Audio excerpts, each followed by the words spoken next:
Thank you very much, Piers. Your Grace, Bishop Seraphim, Father Eusebius, very distinguished guests. What a real joy and a privilege it is to come from a little country Queensland city called Toowoomba to be part of this Sydney community of the Orthodox Church. It's an absolute pleasure, and I'm looking forward to the next couple of days. And I do like this space, this ambience. It feels like the catacombs. And I think we need to get used to that feel over coming years. I've checked, there's only one entry. I think this place is defensible. The food is excellent. We can hide here for prolonged periods. So I shall be back. Now, ladies and gentlemen, vote for same-sex marriage in the plebiscite that we will have if the coalition wins. And you will get so much more than marriage equality. You will get so much extra thrown in. The marriage equality campaign is not really about marriage. It is about completing the sexual revolution, which, as Mr. Akerman indicated, is part of a vaster, century-long cultural revolution, essentially a prolonged self-mutilation of the West. This is about implementing the full LGBT rainbow ideology with the force of law. Marriage is only a means to that end. The most powerful means, because once homosexual relations are normalized and enshrined in the central institution of society, that gives the LGBT lobby that big stick of anti-discrimination law to normalize homosexual behavior in the culture, particularly the schools, and to silence dissenters, particularly in the churches.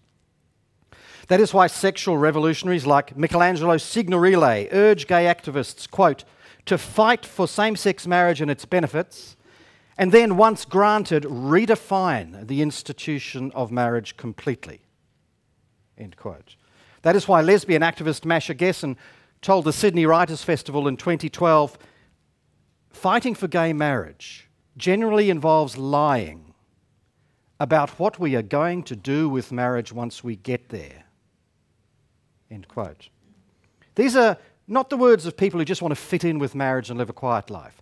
These are the words of culture warriors who want to take marriage and remake it in their own radical sexual image. Now, if we go along with them and vote yes at the plebiscite, we will get their full package, whether we like it or not.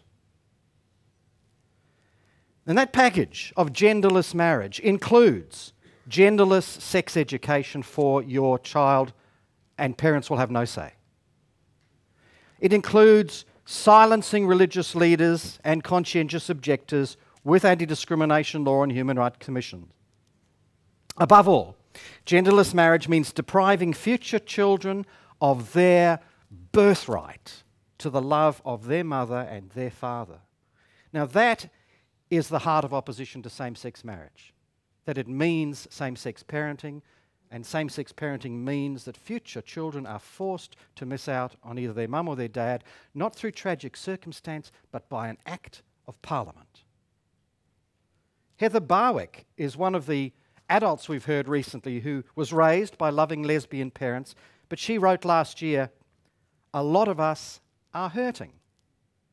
My father's absence created a huge hole in me, and I ached every day for a dad." Now, why would we do that to kids? Do we never learn? Didn't we just apologise for the policy of forced adoption, where Prime Minister Gillard said we broke the most sacred bond there is, the bond between a mother and her baby? This is just another way to break the bond between mother and baby, father and baby. Australian ethicist Margaret Somerville said, same-sex marriage forces us to choose between giving priority to children's rights or to homosexual adult claims. Now that is the choice you face at the plebiscite. The second part of this package deal is radical LGBT sex education for your child. After New York State passed its gay marriage law in 2011, Daniel Villarreal wrote this, quote, "I and a lot of other people want to indoctrinate, recruit, and expose children to queer sexuality, and there's nothing wrong with that," says Daniel. Now, here in Australia, the sexual radicals running the Safe Schools program agree. The principal author, Ros Ward, sees indoctrination with queer sexuality as a continuation of the Marxist quest to destroy traditional structure and values. Safe Schools, as you know, is a government-funded program that has been smuggled in under the pretext of reducing bullying, but is in fact a means of sexually messing with your children's minds without you knowing about it, but while you pay for it. This is the program that teaches Year 7 students to imagine you are 16 and going out with a person of the same sex that you are really into. That instructs troubled children in the arts of breast binding and penis tucking to disguise their unwanted gender characteristics. That tells kids, quote, I'm bisexual, so I ended up thinking of myself as having two virginities. My first time with a chick and my first time with a dude. To your children, to hundreds of thousands of children right now around Australia. So vote for marriage equality. You are voting to relinquish control of your child's moral education to sexual radicals.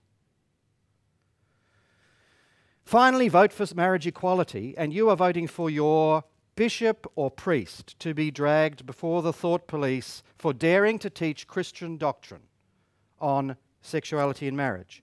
Former Prime Minister John Howard said at Campion College in 2011, quote, changing the definition of marriage, which has lasted for time immemorial, is not an exercise in human rights and equality.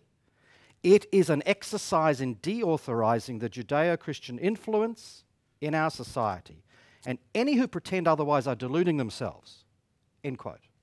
John Howard understood such things. We all know how, in Tasmania, a transgender Greens candidate took offence last year at the pastoral letter on marriage by Australia's Catholic bishops, and took Hobart's Archbishop Julian Portis to the Anti-Discrimination Commission. And Angela Shanahan, the columnist with The Australian, wrote at the time, quote, since when has teaching your children what you and most of the world's population believe to be right been a thought crime? End quote. All of this is happening while we have no law for same-sex marriage. What level of intimidation might the Church expect once homosexual marriage is the law of the land?